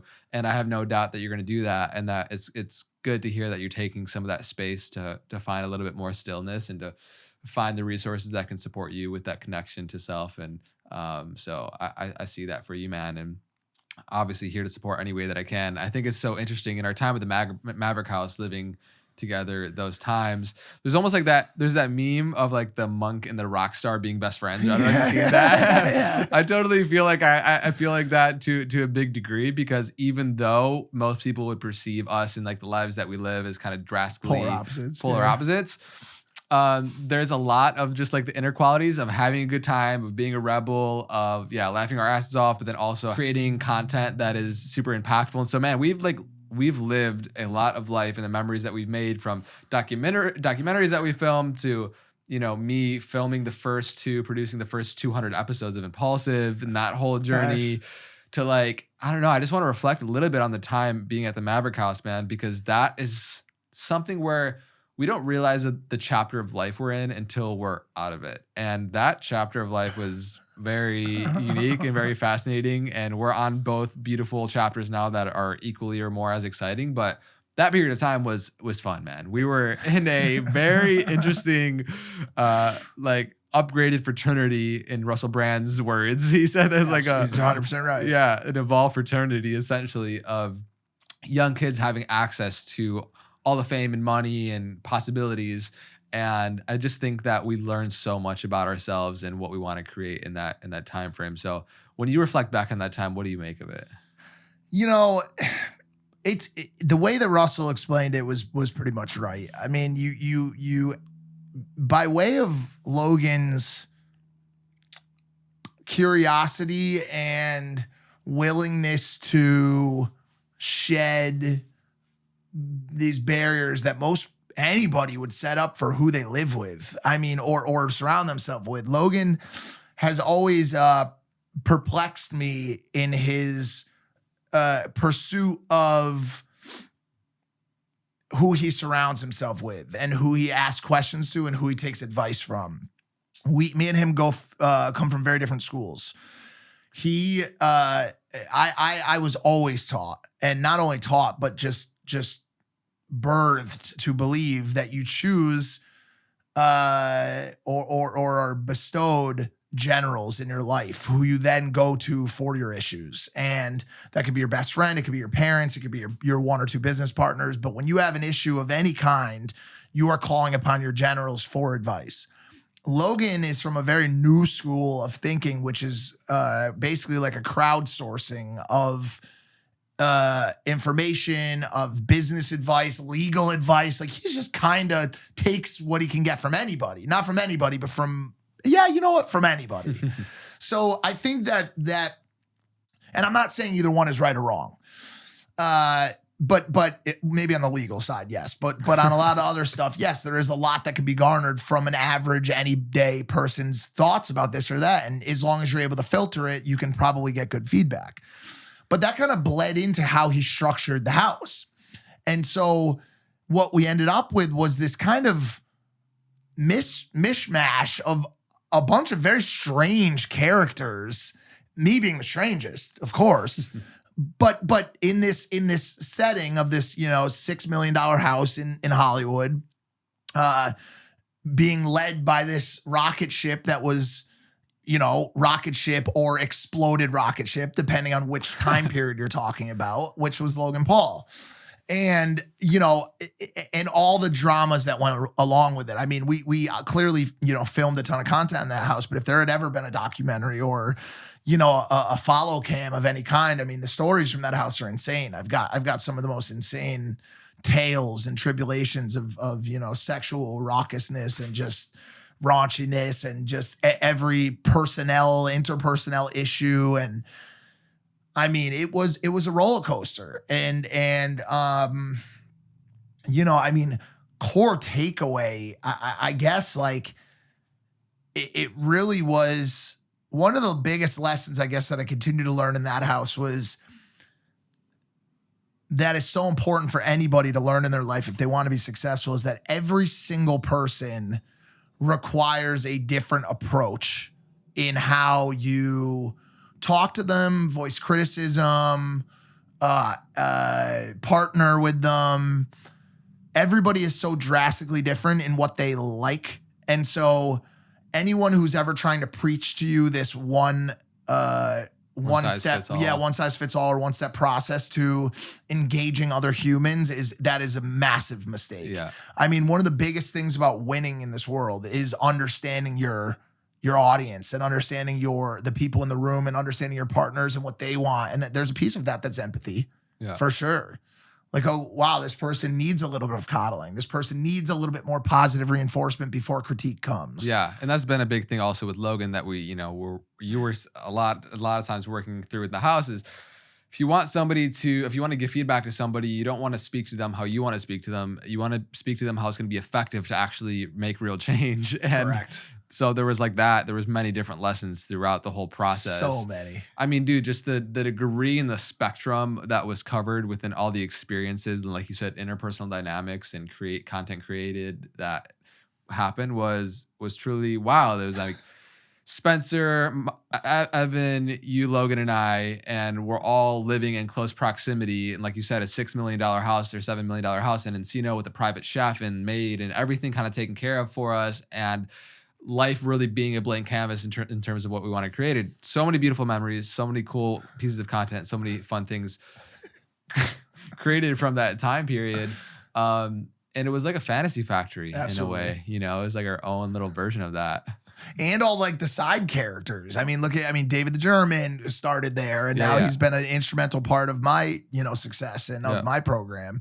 Manager Jeff and Chef Katie and Shannon Briggs and Danny, and who's now, married or engaged to be married. And just like, I mean, what a wild time and wild group of people. And I learned a ton and luckily was able to teach a ton in that house. And I mean, bro, that house saw some wild stuff. I mean, saw some explosive fights. I mean, we'll always remember the night in the garage, 2 nights in the garage. One you were there for, with me and Logan. And we've since had a few times like that. The difference now is we know that we'll always come back to each other.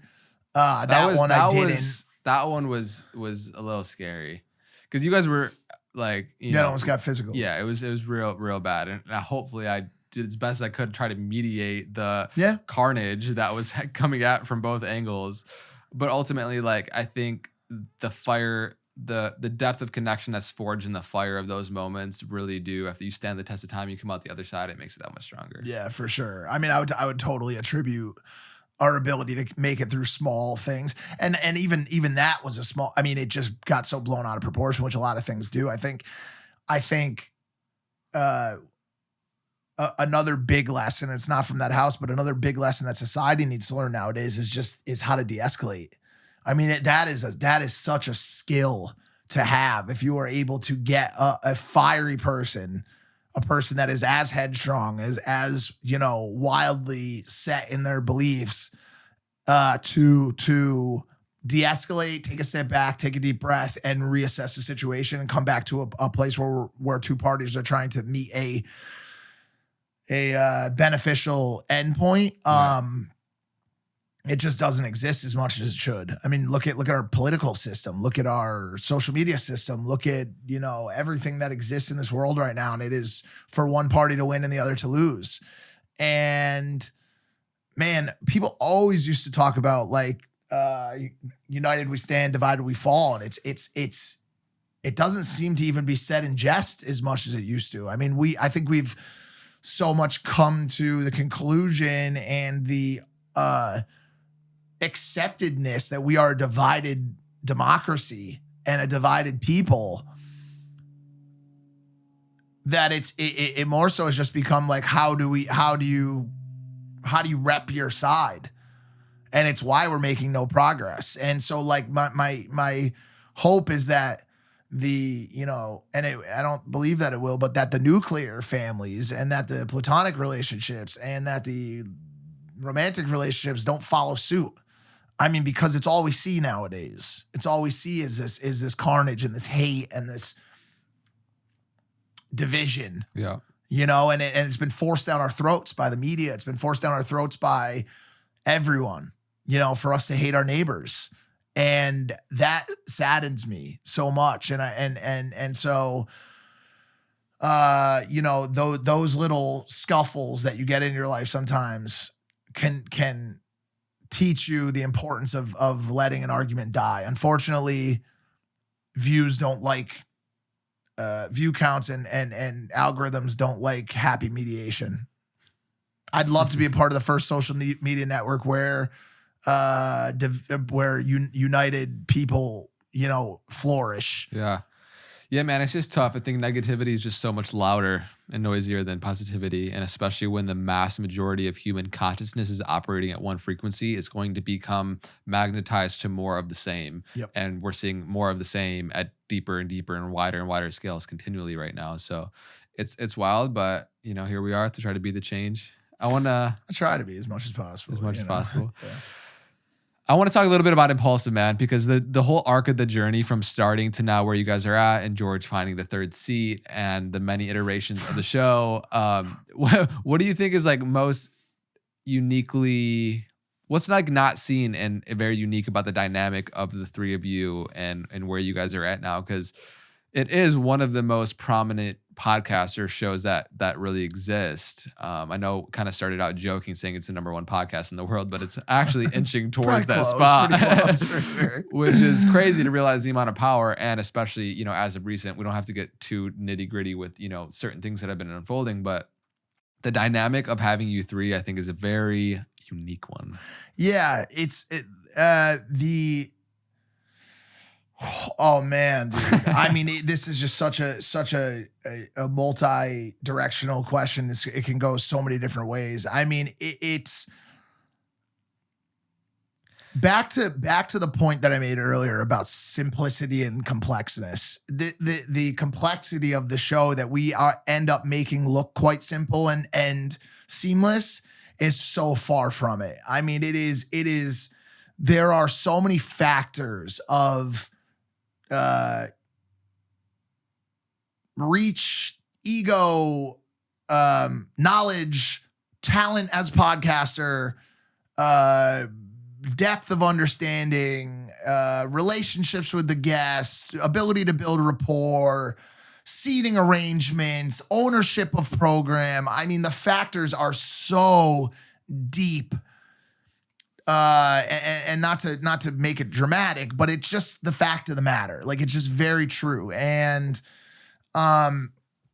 we do our best to sit down and have a lighthearted show. We've prided ourselves on being a platform of entertainment and education to an extent, but mostly just a show that you can turn on, forget about your problems, maybe learn something, but probably laugh a lot. And more so than anything, feel like you're sitting in a room with three people that genuinely love each other. Yeah. And really do love each other and dramatically care for each other. And while that is always the case, those other factors creep in. And we've had our share of disagreements. We've had our share of moments that I wish we would have handled differently. But the cool thing about it is the viewer gets to live through all that. And I think it is another place in life where we do somewhat get a little bit misunderstood, depending on which one of us you're talking about. Now also having three people on a podcast. We're very different. Three, probably close to polar opposite people. Okay, I mean you've got. I'll lay it out for you, and I'll be extremely honest. Okay, you've got Logan Paul, the global super celebrity. I'll use the word headstrong, extremely headstrong, kind of. Nose to the ground, driving home his beliefs, and George had described it as bowling over people sometimes. And, maybe you could say that's true, maybe not, who knows, yeah, right? But I mean, he's got a very open mind, but his strong will is what has gotten him to the point where he's at. Correct. So he described it recently as a having the potential for a fatal flaw, but it's more of a gift and a curse. Yeah. Your ability to be extremely headstrong and driven and a fighter has made him a fighter and a social media celebrity, but also has gotten him into some mishaps, right? But at the end of the day, like the patriarch of the show, the creator, the platformer, so on and so forth, right? You've got a co-founder that sits to his left that started the show with him, that is 10 years older than him and just about anyone else who's ever on the show. brings a depth of wisdom and life experience and culture, but sometimes cares a lot about shit that his co-host to his right doesn't give a fuck about. And so there's one of the million factors between those two. Between you and yeah, Logan. I mean, dude, I may want to talk about Nas or Biggie or, No Country for Old Men, my favorite movie, or Sicario, or, my favorite cheeseburger being Shake Shack over In-N-Out. And he may be done with that in 30 seconds. Right. And so that's an issue that we've had to creatively work around. Like, how do we talk about shit that we're all interested in, right? Now, cue slot number 3, which has had a rotation. We've had multiple 3 slots. You sit this poor, unsuspecting victim across from these 2 fucking assholes who are both massive personalities, have enough to talk about either one of them to run their own solo podcast without a word from anyone else. Yeah. They're already trying to navigate the fact that they both want to talk about something dramatically different. And now you sit a morally grounded, religious, which is a trend bucker in itself to the other 2 people. I feel morally strong, but in a different way or whatever, have different feelings on morals or ethics or whatever. Someone who would trade their entire career right now if it meant 1 minute more time with his girlfriend or family, which is once again potentially a polar opposite from the right and a semi-opposite from the guy on the left across the room. And you have this, situation where everyone's just trying to do their best, given the factors, given the differences, given the fight for airtime and mic time and fluidness of a podcast and lack of role. It's an open format podcast. I mean, if George wanted to, he could talk the whole show. You know what I'm saying? But could he though? I mean, you guys correct. And so that once again, like that's where it gets tricky. It's like you've got it almost becomes less a fault of anybody and just simply a result of the fact that you've got 2 massive personalities who have now invited the way to describe the 3 slot is very tough. I don't even know how to describe it. It's always been tough though. Even with Spencer, even with Mac for a period, even I hopped in there for a couple times. And then George is, I think, closest in alignment with like the entertainment comedy. 100%. Like he holds that pillar great. For sure. And that slot has always had kind of like a more introspective, contemplative, moral positioning that is like in the Venn diagram of you 3 together. It kind of makes that overlap a little bit harder. It does, but it also it has always rooted the show in reality, which has been very important, and relatability, because generally the third person is like has their feet on the ground a little bit more, whether it's George, whether it's Spencer, whoever it is, than Logan and then myself, who are sometimes potentially floating into more novel or kind of like exploratory places, whether it be business or entertainment or whatever. And so that slot is extremely important. Now, here's where things get insane.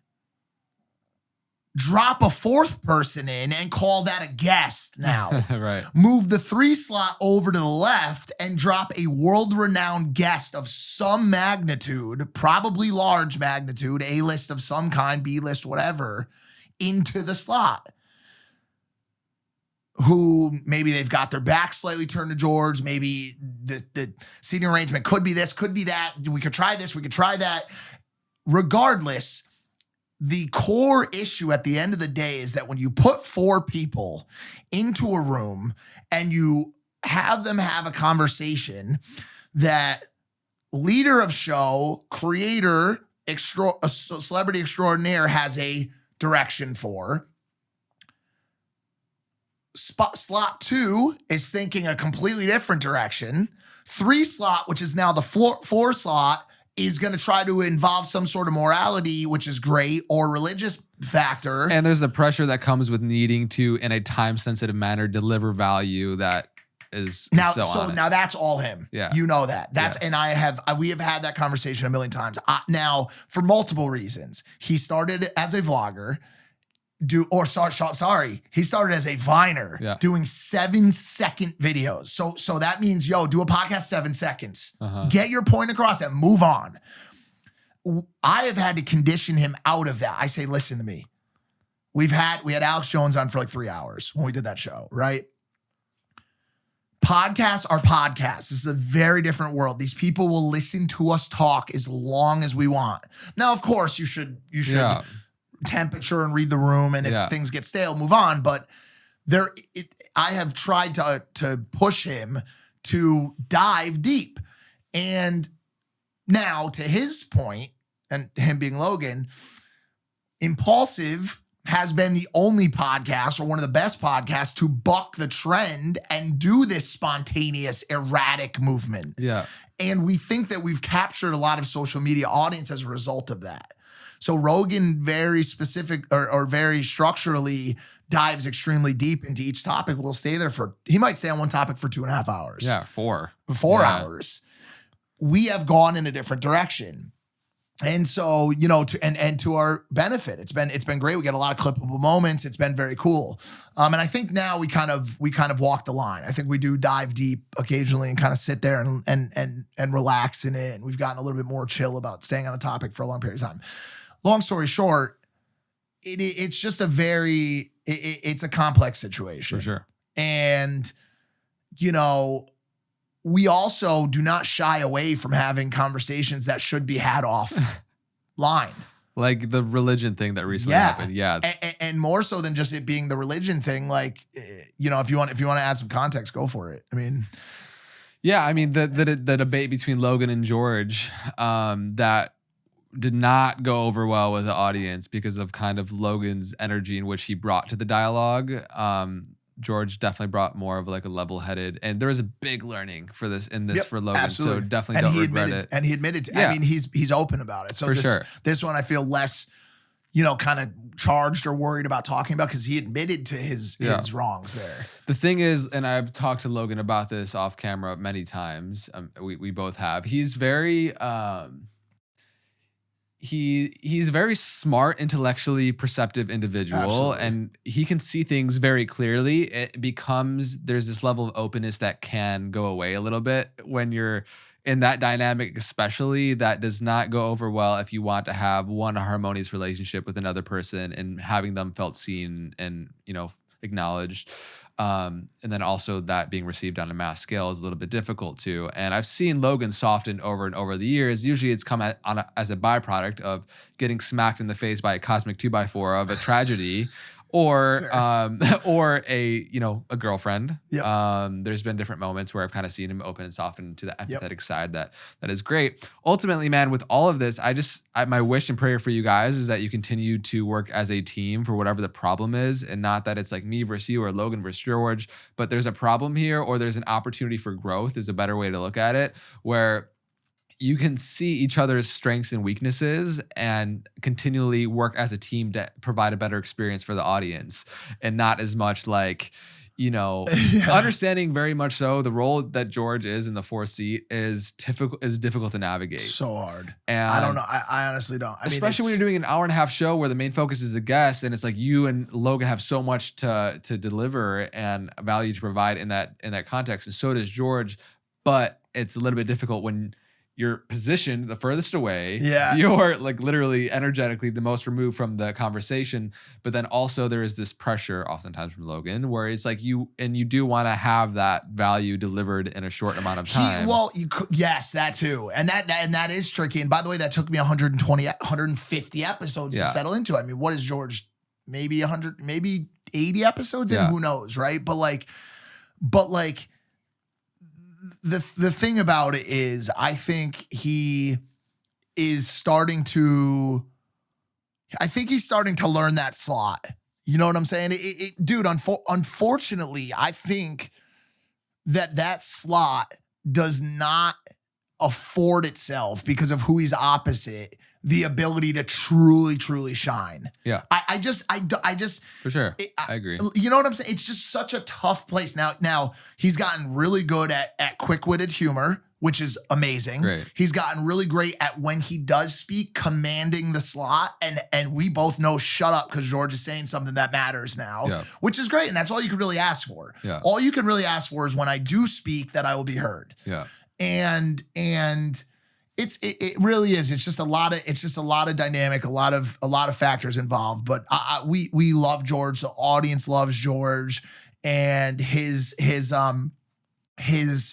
moral grounding is just so impressive, dude. Like his ability to continue to prioritize family and prioritize the relationships that truly matter in life is second to none. And I look up to George a lot in that respect, like massively. And I love that dude. And so, that it's been a tricky, few weeks for sure with all that's been going on. But, one thing I know about us is we survive, and we just keep cranking because we're all very strong. We're all strong. Like we'll have blowouts. I mean, me and Logan just had a massive blowout 2 days ago. Massive, bro. Like pretty close to garage level. Wow. The next day we're like, all right, this is how we're solving it. And now we're good again, So it's, you will butt heads with your partners. You will butt heads with your friends. And to be completely honest with you, I think if you don't do that, then you're doing something wrong, because to just live in this state of always on harmony means someone is probably suppressing a viewpoint or an opinion. Yeah. That could have been very instrumental in making something better. Totally. And that friction is what reveals a lot of things. Like even when Logan and I kind of had our thing towards the end of my time at the Maverick House, and I remember. those are needed though.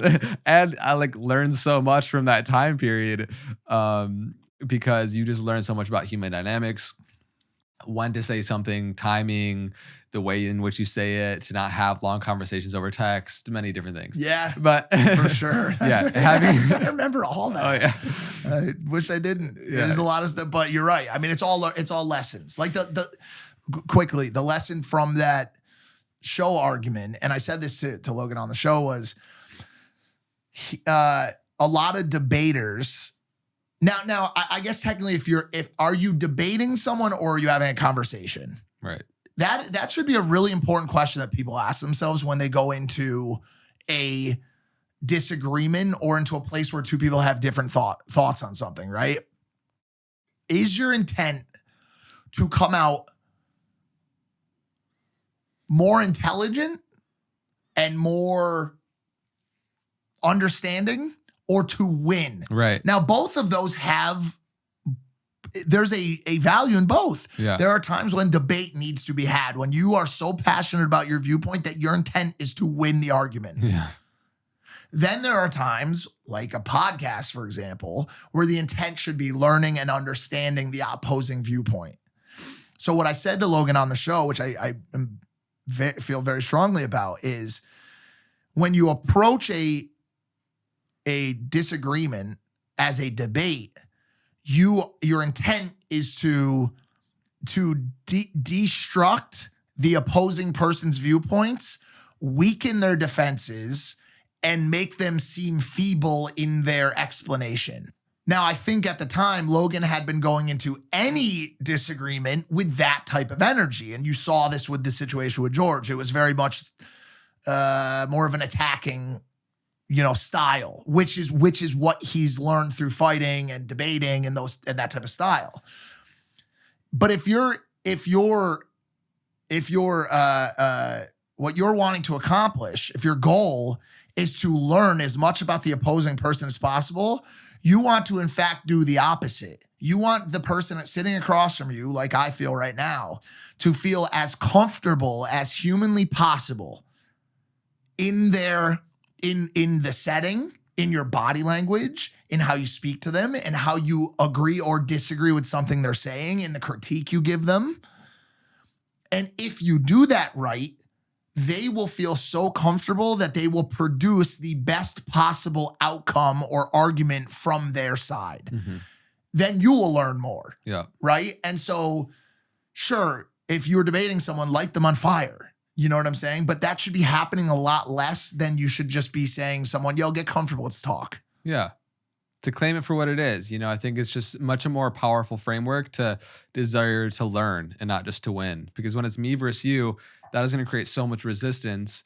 And the desire just to win is coming from an immature place. It's For just, sure. it is what it is. Depending. Now, to Logan's If point, the desire he is, boxes. if the desire is, you know what I'm right. saying? Like, right. That's so a different it's- context. yeah. But in But it's- conversation with a friend, Sure. If the desire is just to be right, I mean, it's coming from a futile energy. It's not going to be much resolution. It's ego driven. Yeah. It's ego driven. Which is going to serve its purpose for a certain amount of time. And then, there can be resolution to that Or not. death solution. Like whatever that, like even worse than that. You know, like, yes, like generally speaking, like ego only leads, not always, but like, I mean, as you know better than I do, even like it's that your one of your big goals in life should be destroying it as much as possible, and living an egoless, selfless lifestyle as much as possible. Yeah, I would make a slight amendment Sure, to that good, to good. say just because I don't think we're here to get rid of the ego, but to learn how to live with it in a harmonious, frequent, Like to harness it. Yeah, to not let it run the show, but Sure. to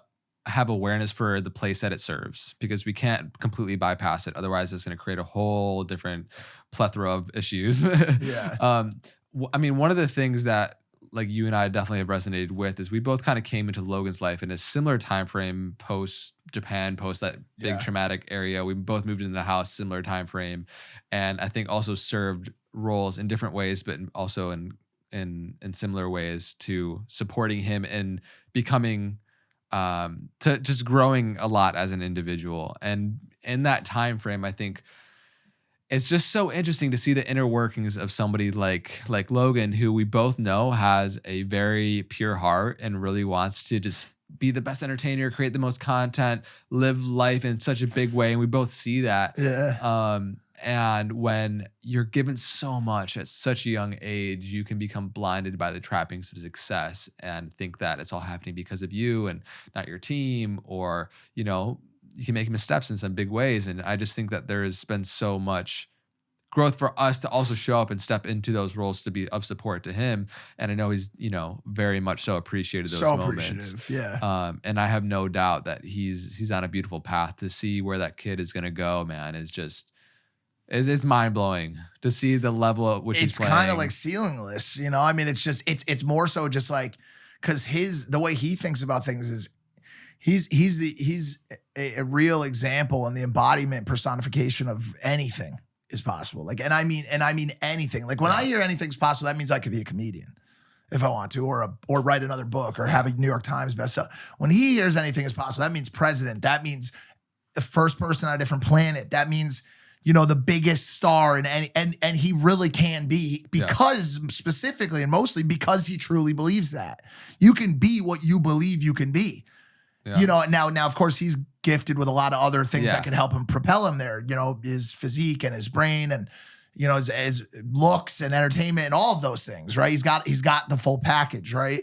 But as far as, the relationships with him are concerned, I mean, it's just another thing that's just like dramatically misunderstood, by the internet. And it's something that I've really stopped even trying to fight against or make people understand. I mean, it could, remember that book was like The King and I or whatever? I literally could write another book simply about my relationship with this kid, bro. Yeah. Like I mean, like it has been just such a long and violent and fruitful and very psychedelic, the full spectrum, dude. All of it. Everything, and I think, and I go through these little cycles in terms of how I'm received online. And right now I'm back in the, because of this, by the way, awesome animation that was made, the Meat Canyon. Did you see that? This dude is the best animator on the internet. And he made this like cartoon of me being this like groveling, like dick sucking yes man, right? And like it by the way, was incredible and hilarious. My family was crying at it. And but as you know, and the majority of people know, I'm the biggest no man. Like I am constantly telling them, yo, and it's the reason why we butt heads a lot. is because I've gone out of my way to tell him, yo, you're fucking up, dude. Like as much as possible. And because the perception is simply what is seen on a podcast or on a vlog or whatever, or if I don't do a good enough job drilling him when he's up against some sort of crisis, and I do try to, support my friend, and I know all the behind the scenes factors, whether it be legal or whatever it is, so that I ask certain questions, I'm bullied or whatever for not being enough of an enemy of him and presenting the opposing viewpoint enough where I turn into this yes man, which I really seriously and can confidently say I never have been. I have been the one person in his ear since day one saying, yo, this is not okay. This person's not okay. You're not doing this. You're not doing that. Like, I have been that person, and I can confidently say that. Yeah. And he would agree with that. For sure. And I think just online, you're always going to have people that misconstrue. Always. And because you are somebody that benefits from the ship that is the Maverick Enterprise and Logan Paul, that, of course, people are going to make their assumptions and whatnot. But that's the reason why I am the no man. That's the reason why, because I am now on the same track as him. So if I simply said, yeah, do that, man. Like, oh, that's a cool idea, bro. Do that. I'm now at risk. Yeah. I am my own brand now, which is intertwined by way of my relationship with him. Yeah. So of course now I say no to even more shit. Yeah. Absolutely fucking not. You're not going to do that. Yeah. I've 100,000 text messages saying quite literally, don't fucking dare do that. Yeah. Just before this, the Buttmates group chat. It literally just happened, bro. You know what I'm saying? We have a group chat with everyone that was from the Maverick House and some others as well. Yeah, it's still going on. Still raging to this day. Which is insane to me. Oh, man. We've been going for a minute here. I don't even know how long we've gone for. It's been about 2 hours. I have to say, like I said earlier, I get very wordy. I love to talk, and if there were times today where I rambled, I'm sorry. I'm not always the most laser sharp. My brain is basically a cloud all the time. There's a lot of good nuggets in there, but if I went on a little long on a specific topic or lost train of thought, I apologize to you guys, and I hope that you'll have me back on, dude, because I had fun, and I hope that somebody out there learned something. Yeah, I mean, I definitely did, and I'm sure lots of people did for sure, man. There was a wide range of topics that we covered, and yeah, man, just bringing it back to I'm very looking forward to and excited to see your path continue to unfold, and I know so much impact and so much good is going to continue to come from it. Is there anything else that you want to share with this audience, with in regards to anything that you feel like you wanted to bring onto the show? Or I mean, there was a lot of things that we didn't even get a chance to touch on, but we can do round 2 at some point. Yeah, I'd love to, bro. I mean, for me, it's just like sitting here having a conversation with a friend. So like, and someone that I respect and love and care about. So it's always fun. I mean, no, I mean, just regardless of your circumstance, or what benefit you think can come out of it or whatever, just please be nice to everyone.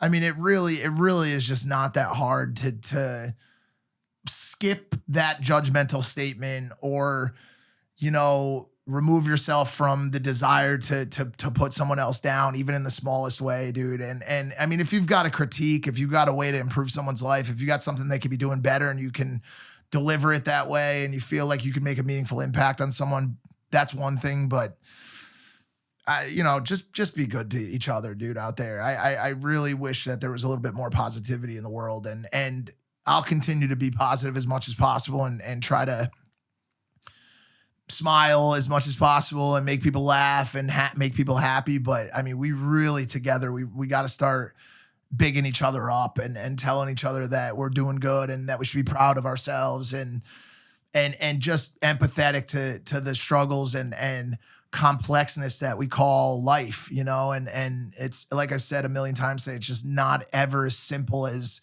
what meets the eye. People are going through a lot of stuff. People are going through a lot of struggles. People are a lot of times doing the best they can against factors that you could never even understand or imagine. And if we could just be a little bit nicer to each other and a little bit more understanding and patient with each other, it would go a long way. So just please dig deep today as you end this episode and just push yourself to be as kind to each other as possible. That would be the only thing I would ask. Love that. Beautiful reminder. Thank you, man. Thank you for coming on the show. For everybody that's been tuning in, you know where to find Mike. All the links will be in the description. Excited for book 2, excited for potential podcasts, excited for the things that you're going to be creating, man. And for those that are new to the show, feel free to hit the subscribe and like button. I think, that goes a long way. And I'm just really excited for what's being created here and bringing forth conversations that can show the depth and multidimensionality of individuals that we bring on the show. I learned so much. I hope that you are learning a lot along this process. If you haven't already, dropped in the comment section below what was a takeaway or something that you loved and that you learned. I would love to hear that. We would love to hear that. And until next time, be well.